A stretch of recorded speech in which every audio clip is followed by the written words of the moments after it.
ایک شہر کے اندر ایک مالدار شخص تھا، اس نے اپنے یہاں ایک بڑی اچھی دعوت کرنی تھی، اور اس کی بڑی تمنا تھی کہ زمانے کے ولی حضرت حاتم اصم رحمۃ اللہ تعالی علیہ اس کے گھر تشریف لائیں۔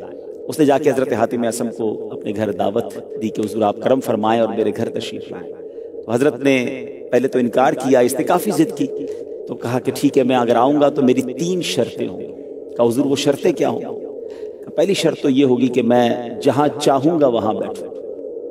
عرض کی حضور دوسری شرط یہ ہوگی کہ جو چاہوں گا وہ کھاؤں گا، اور تیسری شرط یہ ہوگی کہ جو کہوں گا وہ کرنا ہوگا۔ تو بہرحال دعوت کا وقت ہوا، شہر والوں کو دعوت دے دی گئی کہ زمانے کے ولی میرے گھر آ رہے ہیں۔ اب کمال یہ ہوا کہ جب حضرت سیدنا حاتم اصم رحمۃ اللہ تعالی گھر تشریف لائے تو جہاں لوگ اندر موجود تھے باہر چپل پڑے ہوئے تھے، تو انہوں نے جا کر وہیں وہ تشریف فرما ہو گئے، چپل کے پاس ہی بیٹھ گئے۔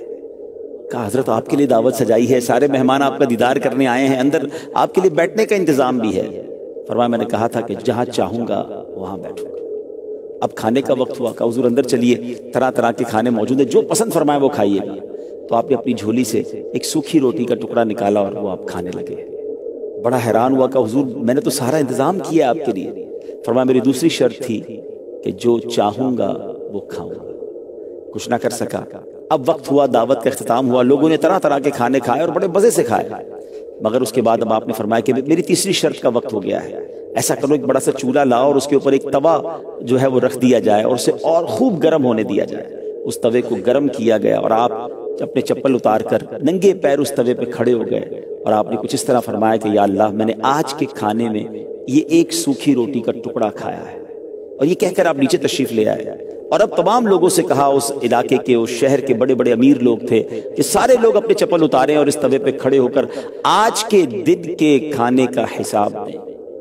تو لوگوں کے چیخیں نکل گئی کہ حضور آپ تو اللہ کے ولی ہیں، آپ اس توے پر ننگے پیر کھڑے رہ سکتے ہیں، اس قدر سخت گرم توے پر ہم کیسے کھڑے رہ سکتے ہیں؟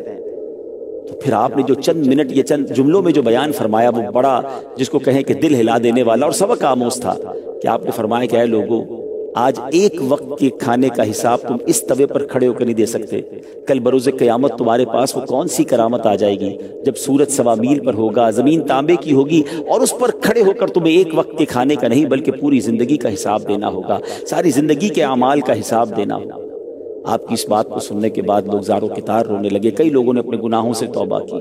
تو میرے پیارے اسلامی بھائیوں، اللہ والے ان کا انداز کیسا ہوتا تھا اور کس قدر سبق آموز وہ بات کیا کرتے تھے۔ اگر آج بھی ہم بھی سوچیں تو زندگی میں اس قدر مگن ہیں کہ ایسا لگتا ہے اپنی آخرت کو ہم بھلا بیٹھے ہیں۔ ہم شاید یہ سوچنا چھوڑ دیا ہے کہ دنیا میں تو ہم اپنے اکاؤنٹس کا حساب کرتے ہیں، کچھ لوگوں کی جون جولائی میں کلوزنگ ہوتی ہے وہ اس میں بیزی نظر آتے ہیں، کچھ کی دسمبر میں کلوزنگ ہوتی ہے تو وہ اس میں اپنے حساب کتاب میں بیزی نظر آتے ہیں کہ سال بھر کا حساب دینا ہے، ٹیکس کا حساب دینا ہے، اسٹاک کا حساب دینا ہے۔ مگر کبھی اکیلے میں بیٹھ کے یہ سوچا کہ ہم سب کو مرنے کے بعد اپنی پوری زندگی کا بھی کہیں حساب دینا ہے۔ اللہ کرے کہ ہم ایسی زندگی گزارنے میں کامیاب ہوں اور اللہ کریم ہم سے راضی ہو جائے کہ قیامت کے دن کی سختیوں سے ہم محفوظ ہو جائیں۔